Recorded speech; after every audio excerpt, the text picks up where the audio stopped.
د جګړې په روان خونړي موسم کې د طالبانو لخوا د کوچني اختر په مناسبت د 3 ورځني اوربند اعلان افغانان خوشاله کړي دي، خو دوی ټینګار کوي چې په جګړه ځپلي افغانستان کې د لنډمهاله اوربند کفایت نه کوي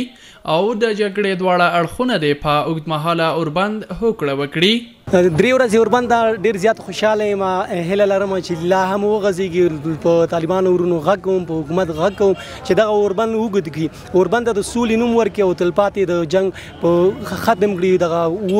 اور معنا یو څه شي سوځېدل، دغه سوخت او سوځېدل کم کړي، نور دغه جنگ بس کړي. خلک ډېر ستړي دي، د خلکو زړونه د وینو ډک. این 3 روز برای مردم افغانستان نظر به رنج و آلام و درد مردم افغانستان این 3 روز کفایت نمیکنه.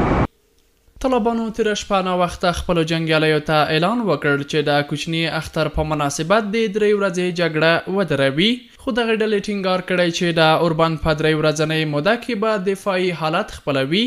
او د غرض به حکومتي مامورین او د دوی جنګیالي د یو او بل تر کنټرول لاندې سیمو ته د تګ راتګ اجازه نه لري.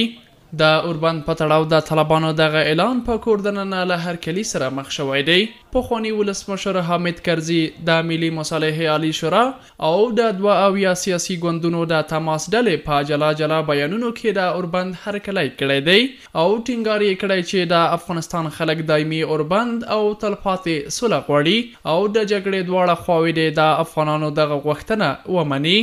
بلخوا ولسمشر ماڼۍ بیا د طالبانو دغه اعلان ته په غبرګون کې ویلي چې د افغانانو په استازولۍ له طالبانو غواړي چې د دایمي اوربند لپاره د خلکو برحقه غوښتنې ته لبیک ووایي او د مذاکراتو میز ته ور وګرځي. له ارګه په خپره شوې خبرپاڼه کې راغلي چې ولسمشر غني هم افغان ځواکونو ته امر کړی چې د کوچني اختر په درناوي اوربند مراعات کړي، خو د هر ډول سرغړونې لپاره دې بشپړ چمتوالی ولري. د سولې فعالین او پخواني طالب چارواکي بیا وایي چې د سولې په روانو خبرو کې که له منځه تللی باور بیرته رامنځته شي، لرې نه ده چې په هیواد کې به دایمي او تلپاتې اوربند ته هم لاره پرانیستل شي. دا اوربند و هغه اوربند فرق لري. هغه اوربند چې هغه د سولې سره ډېر کومک کولی شي، هغه اوربند دی چې په افغانستان کې هغه مقدمې چې هغه اوربند ته زمینه برابروي، هغه مقدمې خلاص شي، بیا